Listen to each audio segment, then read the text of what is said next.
اللہ علیہ وسلم جب دعویٰ کیا آپ صلی اللہ علیہ وسلم نے کہ بھائی قیامت آئے گی، ہر پیغمبر نے دعویٰ کیا تو فوراً سوال ہوتا تھا بھائی ٹائم بتائیں. پیغمبر کیا کہتے تھے؟ ہمیں ٹائم معلوم نہیں ہے. اچھا یہ ایک عجیب بات ہے، پیغمبروں کی جب آپ جو کنورزیشن ہے نا، جو ان کی بات چیت امتیوں کے ساتھ جب آپ دیکھتے ہیں، اس میں ایک چیز ہے صاف گوئی، کلیئرٹی بہت ہے ان کے دعووں میں. ہم دوسرے پیغمبروں کو چھوڑیں، ہم سید الانبیاء کی بات کرتے ہیں. رسول اللہ صلی اللہ علیہ وسلم سے جو سوال پوچھے گئے، جن کے آپ نے جواب دیے، کہیں بھی ان دعووں میں آپ کے ٹکراؤ نہیں ہے. جو بھی 2 نمبر آدمی ہوتا ہے نا، وہ کسی ایک بات پہ ٹکتا بولو نہیں ہے، کیونکہ اس کا مقصد ہے شہرت، عزت، دولت، تو وہ پینترے بدلتا رہتا ہے. ہم سیاسی لوگوں کو دیکھ لیں نا، کل جس کے خلاف مرد آباد مرد آباد، آج اسی سے کیا کر رہے ہوتے ہیں بھائی، گلے مل رہے ہوتے ہیں. وہ کہتے ہیں یار ہمیں کرسی چاہیے، بھاڑ میں جائے، تو مرد آباد تھا تو زندہ باد تھا. کیونکہ ان کا کوئی ویژن اور ہدف نہیں ہوتا نا، کوئی ہدف نہیں ہوتا، ویژن نہیں ہوتا. جس آدمی نے دولت کمانی ہے، دولت کمانی ہے، کتنا ہی بد اخلاق کیوں نہ ہو، ہر جگہ بدتمیزی سے بات کرے گا، لوگوں سے گالیاں دے گا اور کہے گا یار اس کے بغیر سوسائٹی میں سروائیو نہیں کر سکتے. کسٹمر کوئی بہت اچھا آ گیا، کتنی تمیز سے بات کرے گا نا، اس سے محبت سے بات کرے گا. کیوں؟ کہے گا بھائی میرا بزنس ہے، میں اگر بدتمیزی کروں گا پیسے کیا ہو جائیں گے، ضائع. تو وہ پالیسیاں کیا کرتا ہے، چینج کرتا رہے گا. اس کا ہدف کیا ہے، دولت. اگر ہمارے پیغمبر صلی اللہ علیہ وسلم نقل کفر نباشت سچے نبی نہ ہوتے تو پھر یقیناً یہ اس کی علامت ہی معاذ اللہ آپ نے جھوٹ بولا ہے. تو جھوٹ کیوں بولا جاتا ہے؟ پیسوں کے لیے، عزت کے لیے، شہرت کے لیے، اسی لیے بولا جاتا ہے نا. کیا ہو گیا بھائی جان؟ اسی لیے بولا جاتا ہے. تو نبی صلی اللہ علیہ وسلم دعوے آپ کے چینج ہوتے، جہاں جس وقت جو موقع دیکھتے اس اپنے آپ کو اس حساب سے کیا کر لیتے، دعووں میں تبدیل کر لیتے. پہلے دن سے آپ نے جو دعویٰ کیا نا، موت تک آپ صلی اللہ علیہ وسلم اس دعوے پر قائم رہے. ذرا بھی اسٹریٹجی تو چینج ہوئی ہے، طریقہ کار تو چینج ہوا ہے. وہ تو کامیاب انسان کی علامت ہوتی ہے سوسائٹی زمانے کے لحاظ سے، طریقہ کار کو کیا کرے، چینج کرے. جہاں جنگ کرنی ہے جنگ کی جائے، جہاں سلو کرنی ہے وہاں سلو کی جائے، جہاں معاف کرنا ہے معاف کیا جائے، جہاں انتقام لینا ہے انتقام لیا جائے. دعویٰ ایک حرف بھی آپ کا شروع سے آخر تک چینج نہیں ہوا. آپ نے دعویٰ کیا کیا، ایک اللہ کی عبادت کرو، اللہ کے سوا کوئی عبادت کے لائق نہیں ہے. تم مر کے ختم نہیں ہو جاتے، بلکہ موت کے بعد دوبارہ زندگی ہے.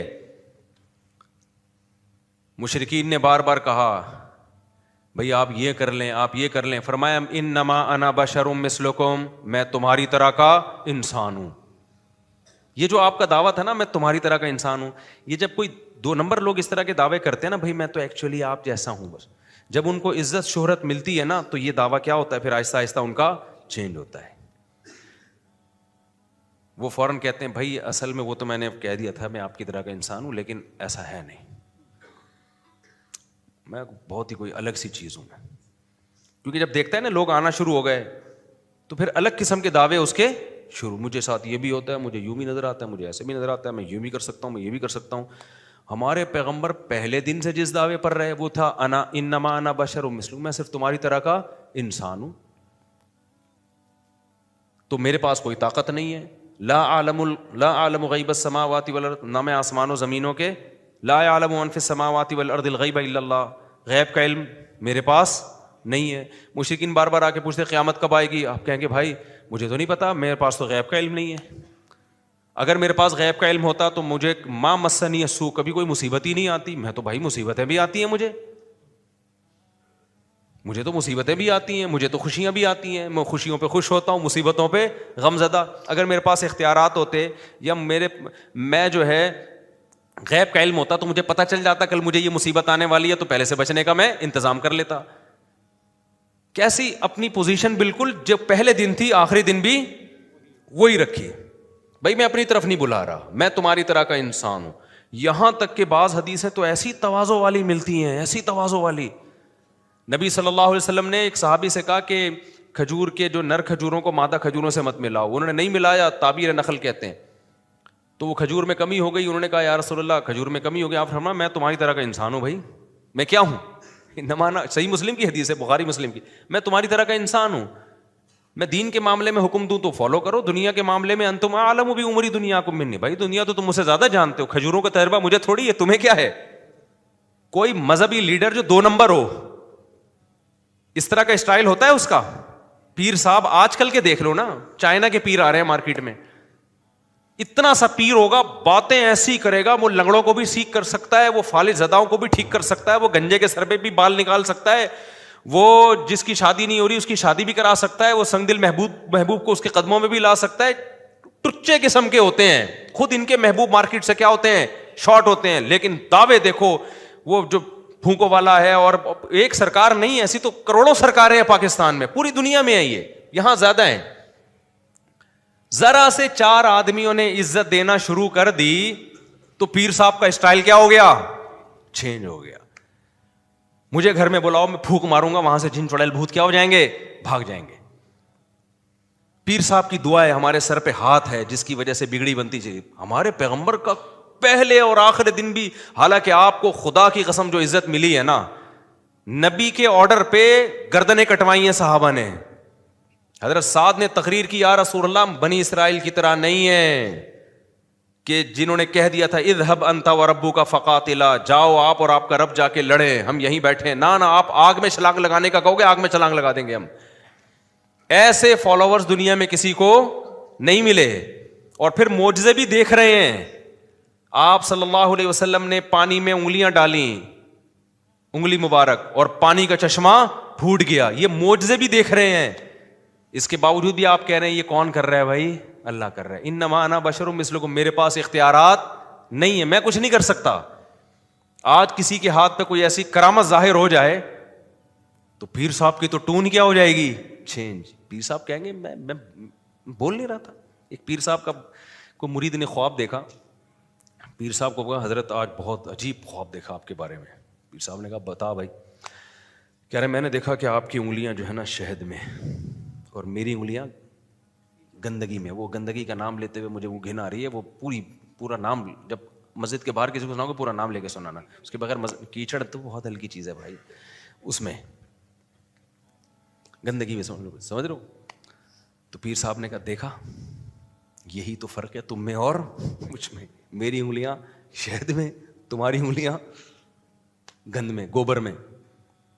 تو کہتے ہیں خواب کمپلیٹ نہیں ہوا ہے, بھی اس کو کمپلیٹ ہونے دیں. کائنڈلی خواب کو کیا ہونے دیں آپ, کمپلیٹ. پورا خواب یہ ہے کہ میں نے پھر خواب میں دیکھا کہ میری انگلیاں آپ چاٹ رہے ہیں اور آپ کی انگلیاں میں چاٹ رہا ہوں. سمجھ رہے ہو کہ نہیں. ہمارے ایک جاننے والے تھے, ان کا بچپن میں مناظرہ ہوا. مناظرہ بڑی ہوشیاری کا کام ہوتا ہے. مناظرہ تھا کسی بدعتی سے. اس بدعتی نے ہمارے کسی بزرگ پر اعتراض کیا تھا کہ تمہارے بزرگ نے نا فلاں عبارت اپنی کتاب میں لکھی ہے, یہ گستاخی ہے. یہ کیا ہے, گستاخی ہے. تو اس پہ وہ بڑا پروپیگنڈا کر رہے تھے, دیکھو یہ لوگ دیوبندی گستاخ اور فلانے گستاخ. اچھا اسی قسم کی عبارت ان کے بھی کسی بزرگ نے لکھی ہوئی تھی, ان کو مل گئی. مناظرے کا دن طے ہو گیا, یہ وہاں چلے گئے, اکیلے گئے نا یہ. اب جی اپنا واقعہ میں سنا رہے تھے. تو اور بھی ان کے ساتھ لوگ تھے, یعنی اکیلے سے مراد یہ کہ عالم تو یہ اکیلے ہی تھے, باقی جو غریبی میں جا رہے ہوتے ہیں 2-4 لوگ. اب وہاں جب جا کے یہ بیٹھے نا تو انہوں نے, وہ آ گئے, انہوں نے بولا تمہارے بزرگ گستاخ اور فلانا اور ڈمکانا اور کافر ہے. یہ کہتے ہیں, میں نے کہا کہ بھائی وہ ایسا ہے کہ اگر آپ کے بھی بزرگ نے یہ اپنی کتاب میں لکھا ہو تو وہ بھی کافر ہیں. اب وہ ایک دم نا تھوڑا سا, اچھا یہ ڈرامہ کر کے نا کتاب ساتھ لے کر آئے تھے, اور ڈرامہ کر کے ایسے لگے جیسے ان کو وہ ان بزرگ کی عبارت مل ہی نہیں رہی نا. ایسے گھننے بن گئے کہ ان کو ان کے بزرگ کی عبارت کہہ رہے ہیں یار وہ تھی پتہ نہیں کہاں, بھائی کہاں ہے وہ, ایسے نا بات کر رہے ہیں پورے فل ایکٹنگ. وہ کہہ رہے بھائی اسی میں تھی بھائی, اب مل نہیں رہی یار, کیا کر رہے یار تو. اب مجمع وہاں جمع ہوا تھا مسجد میں.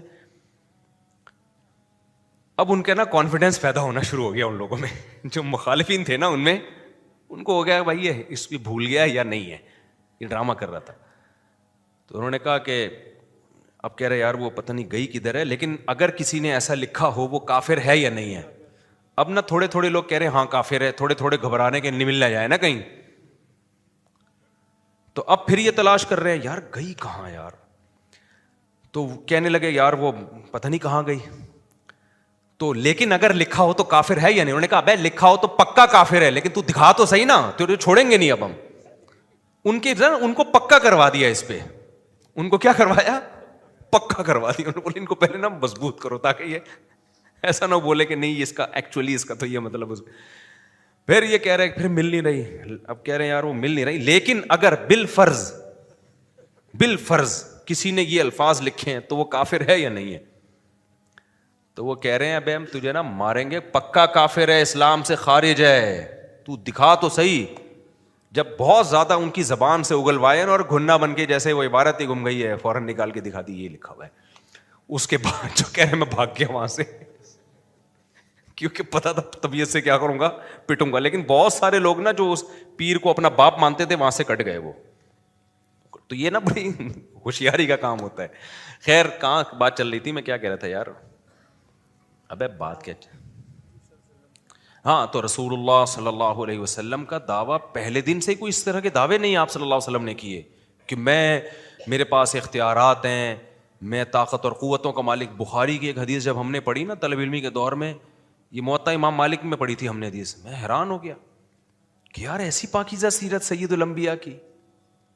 فجر کی نماز پڑھانے نبی صلی اللہ علیہ وسلم آئے, صحابہ کی صفیں لگی ہوئی ہیں. بخاری کی حدیث ہے, اصل میں تو موطا امام مالک کی ہے, پھر وہاں سے وہ تو پرانی کتاب ہے نا موطا امام مالک. تو نبی صلی اللہ علیہ وسلم جب صفیں کھڑی ہو گئیں آپ نے فرمایا یا ایھا الناس انما انا بشر مثلکم, اے لوگوں میں تمہاری طرح کا انسان ہوں. انسا کما تنسون, ایسے ہی بھول جاتا ہوں جیسے تم بھول جاتے ہو. مجھ پہ غسل فرض ہے اور میں غسل کرنا بھول گیا. پھر آپ صلی اللہ علیہ وسلم گئے, غسل کر کے آئے, آپ کے بالوں سے پانی ٹپک رہا تھا. سمجھ میں آ رہی ہے بات کہ نہیں آ رہی؟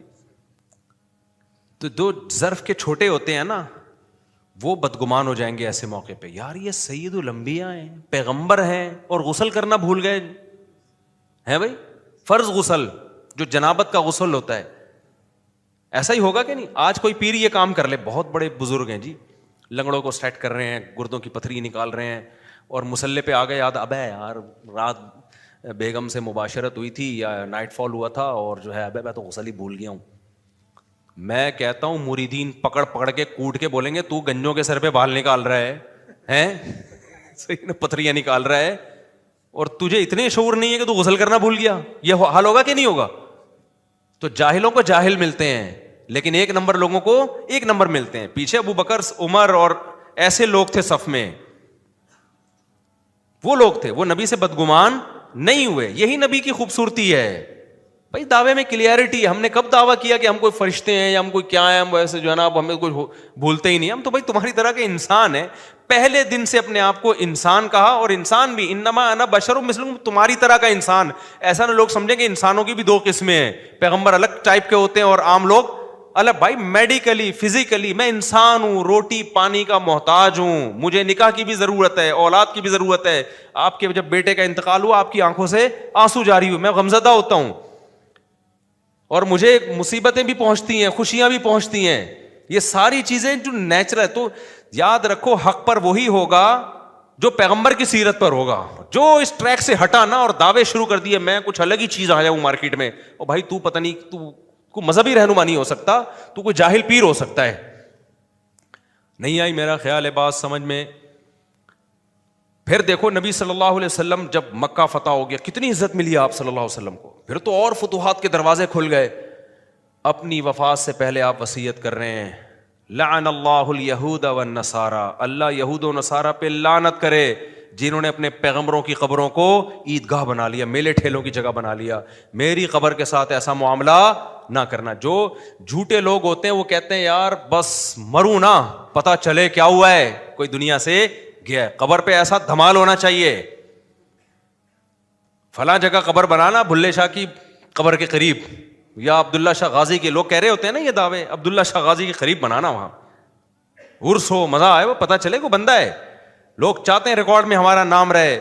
ہمارے نبی وفات سے پہلے آپ کو جب یقین ہو گیا اب میں دنیا سے جانے والا ہوں, آپ کیا فرما رہے ہیں کہ اللہ یہود و نصارہ پہ لعنت کرے, انہوں نے پیغمبروں کو سجدہ گاہ بنایا, قبروں کو, پیغمبروں کی قبروں کو, تو میری قبر کو سجدہ گاہ نہ, ایسا نہ ہو کہ میری قبروں پہ طواف اور سجدے شروع ہیں. طواف کی جگہ اور سجدے کی جگہ اللہ کا گھر ہے, پیغمبر کا گھر نہیں ہے. نہیں ہے یہ بات میرا خیال ہے, مکہ میں ہے وہ, مدینہ میں بھی نہیں ہے. آپ چاہتے آپ کہہ سکتے تھے کہ بھائی وہ تو تھا اب وہ کینسل ہو گیا ہے, اب کیا ہے اب یہاں کرو, صحابہ شروع کر دیتے. نہ نہ نہ. پھر آپ نے فرمایا میری قبر کو عیدگاہ نہ بنانا, میلے ٹھیلے نہ لگے ہوں یہاں پہ. تبھی آپ دیکھیں کہ نبی صلی اللہ علیہ وسلم کی قبر پہ سلام ہم پڑھتے ہیں, فوراً چھڑتا کیا کر دیتا ہے آگے, یہاں ٹھہرنا نہیں ہے, بس سلام پڑھیں اور نکلیں یہاں سے. سمجھ میں آ رہی ہے بات کہ نہیں آ رہی ہے؟ تو اتنی کلیئرٹی بھائی, اتنی دعوے میں سچائی. پھر آپ صلی اللہ علیہ وسلم مشرکین مکہ کے پاس بیٹھے ہوئے ہیں, بڑے بڑے سرداروں کو سمجھا رہے ہیں.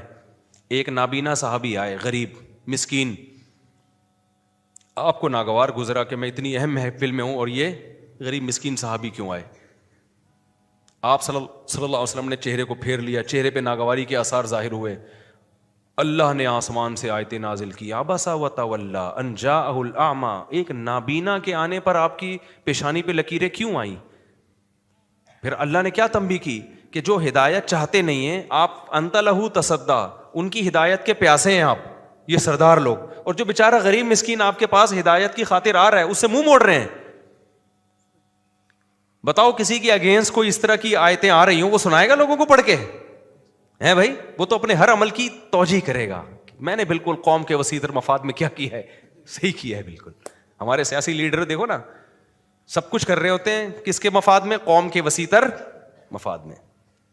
تو وہ کریں گے ایسے اپنے خلاف, صحیح ہے نا, اپنے اگینسٹ جا رہی ہیں آیت. اور پھر نبی نے جب یہ آیتیں نازل ہوئی ہیں, عبداللہ بن ام مکتوم تو نابینا بھی تھے, غریب بھی تھے, ان کو پروٹوکول دینے سے نبی کو دنیا میں کوئی فائدہ نہیں تھا, لیکن ایسا پروٹوکول دیا آپ صلی اللہ علیہ وسلم نے ساری زندگی ان کو, جب بھی وہ نبی کی محفل میں آتے آپ کھڑے ہو کر استقبال کرتے, فرماتے ھذا الذی عاتبنی فیہ ربی, یہ ہے وہ شخص جس کی وجہ سے میرے رب نے مجھے ڈانٹا ہے, تنبیہ کی ہے مجھے میرے رب نے. اتنا اس اللہ کی نظر میں اس آدمی کا مقام ہے. جتنے بھی 2 نمبر لوگ ہوتے ہیں نا میرے بھائی, غریب کو ویلیو نہیں دیتے, ان کو کہنے اس کو ویلیو دے کے ملے گا کیا ہمیں, وہ ہدف بناتے ہیں بڑے بڑے لوگوں کو, کہتے ہیں یار یہ غریب ہے, ٹھیک ہے زکوٰۃ صدقہ 50 روپے پکڑ, پتلی گلی سے نکل, ٹھیک ہے نا. تمام پیغمبروں پہ ایک الزام لگا ہے کہ غریبوں کو اپنی محفل سے نکالو, پھر ہم بیٹھیں گے. قرآن میں جگہ جگہ, نوح علیہ السلام اور سید الانبیاء پہ بھی الزام لگا ہے. عرب کے سردار کہتے تھے یہ بلال اور یہ ابن عبداللہ بن مسعود اور ام مکتوم جیسے غریب لوگ کیوں بیٹھ رہے ہیں آپ کے پاس؟ تو ہر پیغمبر پہ یہ اعتراض کیا گیا, تمام پیغمبروں نے ایک ہی جواب دیا. نوح علیہ السلام نے کیا کہا, من ینصرنی من اللہ ان طردتہم, اگر میں ان کو اپنی مجلس سے نکالوں گا تم مجھے اللہ کے عذاب سے بچا لو گے؟ اللہ کہے گا کہ تم اسلام کی دعوت جو ہر ایک کے لیے, اس میں فرق امیر اور غریب میں فرق کیوں کر رہے ہو؟ تو میرے پاس اللہ کے کو جواب دینے کے لیے کوئی جواب نہیں ہوگا. یہ ہے کلیئرٹی ویژن میں. سمجھ میں نہیں آ رہی میرا خیال ہے بات؟ آج بہت سارے لوگوں کی جو ہے نا, پتہ ہی نہیں ان کا ہدف دنیا ہے, پیسہ ہے, یا دین کی دعوت ہے. تمہارا مقصد کیا ہے میرے بھائی؟ پتہ ہی نہیں چلتا ان کا مقصد کیا ہے. مقصد ہے عزت, شہرت, پیسہ, جہاں سے آئے گا وہاں پلٹنا شروع ہو جائیں گے. تو نبی صلی اللہ علیہ وسلم کو بھی یہ طعنہ دیا گیا. تو نبی صلی اللہ علیہ وسلم اصحاب صفہ کے پاس جاتے, جو غریب صحابہ بیٹھے ہوتے ہیں نا, ان کو جا کے آپ نے فرمایا کہ سورہ کہف میں آیتیں نازل ہوئی نا, وَاصْبِرْ نَفْسَكَ مَعَ الَّذِينَ يَدْعُونَ رَبَّهُمْ بِالْغَدَاةِ وَالْعَشِيِّ. اے نبی, یہ جو غریب لوگ, مسکین لوگ جو صبح و شام اپنے رب کو پکارتے ہیں, آپ ان کے پاس جا کے بیٹھا کریں آپ, اور ان کا حساب آپ کے ذمے نہیں ہے. مشرکین کہتے تھے اصل میں یہ غریب لوگ ہیں نا, تو ان کو اسلام میں تھوڑی سی عزت مل رہی ہے, اس چکر میں مسلمان ہوئے, ویسے تو اس سوسائٹی میں ان کی کوئی عزت ہے نہیں. تو اللہ نے کیا فرمایا, آپ پر ان کا حساب نہیں ہے کہ ان کے دلوں کو جھانکے کہ یہ پیسوں کی لالچ میں یا عزت کے چکر میں مسلمان ہوئے یا اوپر سے ہوئے. یہ میرا کام ہے, یہ آپ کا کام نہیں ہے. جو اسلام کی طرف آ رہا ہے آپ نے اس کو گلے لگانا ہے, ویلکم کرنا ہے اس کو آپ نے. تو پیغمبروں کی سیرت سے پتہ چلتا ہے بھائی, بہت واضح ان کی دعوت, بہت واضح دعوت. تو جو اسی نہج پہ کام کرے گا نا وہی برحق ہوگا. خوب سمجھ لو, وہی کیا ہوگا؟ برحق ہوگا. جو اس نہج سے ہٹے گا وہ برحق نہیں ہو سکتا, وہ برحق نہیں ہو سکتا. تو نبی صلی اللہ علیہ وسلم کو اللہ نے کیا فرمایا کہ وَإِذَا جَاءَكَ الَّذِينَ يُؤْمِنُونَ بِآيَاتِنَا فَقُلْ سَلَامٌ عَلَيْكُمْ. جب مشرکین مکہ تانے دیتے تھے نا کہ یہ غریب لوگ ہیں, ان کو تو عزت نہیں مل رہی, تو اس لیے یہ مسلمان ہو رہے ہیں کہ چلو تھوڑا سا یہاں پروٹوکول مل جائے گا, تو ان کو اپنی مجلس سے نکالو آپ, ہمیں ان کے ساتھ بیٹھتے ہوئے شرم آتی ہے. تو اللہ نے نہ صرف یہ کہ نبی کو یہ حکم دیا کہ ان کو نکالے نہیں, بلکہ اللہ نے کہا کہ ان میں جو بھی ایمان لے کر آئے ہیں نا آپ کے ساتھ جب آیا کریں, فَقُلْ سَلَامٌ عَلَيْكُمْ, ان سے کہا کریں تم پر اللہ کی سلامتی ہو. كَتَبَ رَبُّكُمْ عَلَىٰ نَفْسِهِ الرَّحْمَةَ, اللہ نے اپنے اوپر تم پہ رحمت کو فرض کر لیا ہے, لکھ دیا ہے کہ میں ان پہ رحم کروں گا. ان کو اور ان کی حوصلہ افزائی کریں. اور کیسے رحمت؟ من عمل منکم سوءا بجہالۃ, تم میں سے جو شخص اگر غلطی سے گناہ کر بیٹھے گا, توبہ کرے گا, اللہ اس کو معاف کر دے گا. یعنی دین پر جب آ گئے ہو نا تو چھوٹی موٹی خطاؤں کی زیادہ ٹینشن نہ لیا کرو, ایسا نہ ہو مایوس ہونا شروع ہو جاؤ. توبہ کرو گے اللہ کیا کر دے گا؟ معاف کر دے گا. اس طرح سے ان کو اور عزت دیں آپ, اور وہ ان کافروں کو بتا دیں کہ تمہارے لیے اللہ کے ہاں کوئی مقام نہیں ہے. مشرکین اعتراض کیا کرتے تھے, ما لہذا الرسول یأکل الطعام ویمشی فی الاسواق, یہ کیسا پیغمبر ہے, کھانا بھی کھاتے ہیں اور بازار میں خریداری بھی کرتے ہیں یہ. تو ہمارے نبی کی جو زندگی بالکل انسانوں والی زندگی ہے ان کی. تو اسی طرح یہ بات خوب سمجھ لو میرے بھائی, جو بھی مذہبی اسکالر ہے نا وہ کوئی مریخ کی کوئی الگ سے مخلوق نہیں ہوتے. لوگ سمجھتے ہیں یہ کوئی الگ ہی چیز ہونی چاہیے مارکیٹ, ان کو بیٹے کی وفات پہ رونا بھی نہ آئے, اور ان کو جناب کوئی غم بھی نہ ہو, اور یہ ان کی کوئی الگ سے بتیاں لگی ہوئی ہوں, ریز نکل رہی ہوں, ٹھیک ہے نا, پھونک کریں تو لنگڑا سیٹ اور فلانا سیٹ, ان کے گھر میں کبھی اختلاف نہ ہو, کبھی طلاق نہ ہو, کبھی جھگڑا نہ ہو, کبھی جو ہے ان کا کوئی بیٹا نافرمان نہ ہو. جیسے ہو جاتا ہے نا بعض, کوئی عالم ہے بیٹا عجیب سی چیز نکل آیا, چرسی نکل آیا, لوگ کہہ رہے ہیں یہ دیکھو دنیا میں نصیحتیں کرتے پھر رہے ہیں, بیٹا کیا ہے, چرس پی رہا ہے. بھائی یہ سارے بچے سدھرتے نہیں ہیں. اب ایسا نہ میرا کوئی بچہ چھٹا لگانا شروع کر دے. آج کل میں اپنے بچوں کو بھی بیان میں بٹھا رہا ہوں, وہ بیٹھا ہوا تو نہیں ہے کہ یہاں پہ چلا گیا اٹھ کے, شکر ہے پہلے چلا, او یہ بیٹھا ہوا ہے نا, تو یہ تو ایسا نہ ہو کہ چلو یہ بھی چلتا ہے, نیچرل ہے نیچرل. تو یہ سب کیا ہے میرے بھائی؟ نوح علیہ السلام کا بیٹا نہیں کافر نکلا تھا, کیونکہ انسان تو خود جب تک سیدھے راستے پہ چلنے کی کوشش نہیں کرے گا دنیا میں کوئی طاقت اس کو سیدھے راستے پہ